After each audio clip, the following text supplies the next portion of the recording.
Several Denver Broncos players just aired out their frustrations with the team following the 70-20 loss to the Miami Dolphins. People are fed up at the end of the day with the losing culture that is perpetuated in the Denver Broncos locker room. And one guy who certainly is fed up is Garett Bolles, who is the second longest tenured player on the team behind Justin Simmons, a guy who is looked upon in the locker room as one of the veteran leaders, and he has been here ever since 2017, the 5-11 season that really jump-started the Denver Broncos pit of misery. So if we come over here, let's take a listen to what Garett Bolles had to say, because he was very candid about how he feels right now. Right now, what are the emotions like going through your head personally? Fill in the blanks. Tired of losing, man. I've been here for 7 years, and all I've done is loss, and it's frustrating. Right now, what are the... Yep. I mean, that's kind of how I feel like everybody feels right now. This team has done nothing but lost for the past 7-8 years.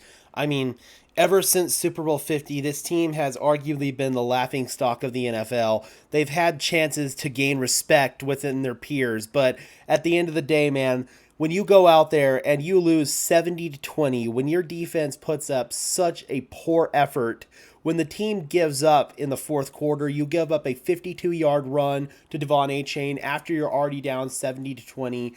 I mean, before that, there were several other plays where the defense just had no fight in them. This team does not have the dogs necessary to compete at a high level, man. We don't have that dog mentality on the defensive side of the ball. And it wasted away a comparatively strong performance from Russell Wilson. The offense, I thought, had their moments. Unfortunately, they shot themselves in the foot. Courtland Sutton with 2 killer fumbles. Brandon Johnson with 2 killer penalties, both of them calling back touchdowns. So at the end of the day, man, this was another example of the Denver Broncos beating the Denver Broncos. And when it happens against a high-flying opponent like the Miami Dolphins, there's no recovering. The Denver Broncos are really going to have to look in the mirror in this game. According to individuals that I talked to, and according to individuals who have posted on Twitter, including Benjamin Albright, Broncos insider, there could be a chance for change at Dove Valley here in the next coming days, man. Drastic change. Somebody could get fired because of this.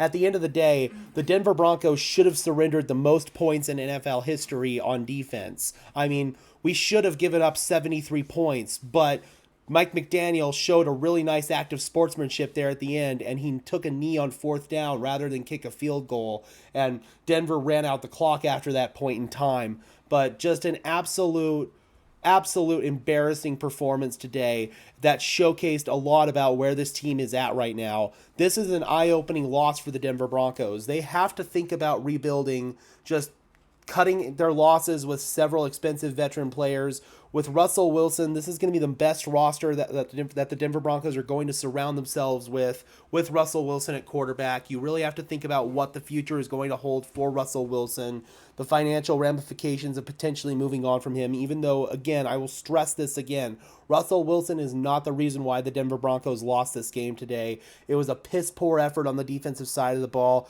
combined with shooting yourselves in the foot at inopportune times on offense. I also think about the Mike McGlinchey false start that really killed an offensive drive for Denver. Sean Payton not challenging on the first drive, the Courtland Sutton catch. That was very easily, you could tell that was a catch, and Sean Payton opted not to challenge it. Several big blunders cost the Denver Broncos this game. Everybody had their fingerprints on it. Every single person who touched the field and every single member of the coaching staff had their fingerprints on it. And again, this just goes to show that the Denver Broncos are a very far point away from competing for championships, and that is very unfortunate.